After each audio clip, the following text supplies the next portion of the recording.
Eu acho que o nosso então deve estar pra lá. Eu acho. Ô Sidão, eu acho que o nosso grupo tá lá. Né? Vamos lá?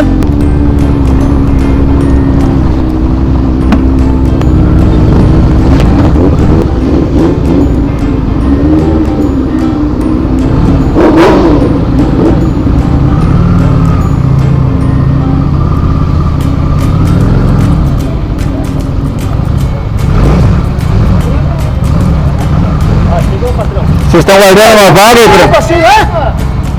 Era ele mesmo. Rapaz, eu falei, ô Alexandre, eu passei devagarinho, falei, não é Alexandre. Eu falei assim, ó, eles vão sair 8h30, nós vamos chegar atrasados. Uma vez eu fui seguindo uma equipe, chegaram Não, primeiro o Rogério falou assim, é o Alexandre, porque olha lá, ele tá morando.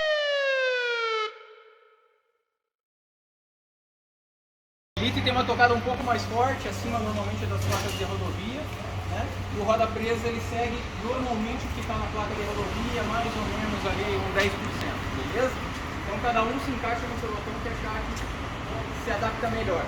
Se você saiu no roda presa, não sentiu a vontade, ficou entediado com a minha tocada, liberdade total para frente com segurança para a esquerda e se juntar lá no outro comboio à frente, beleza?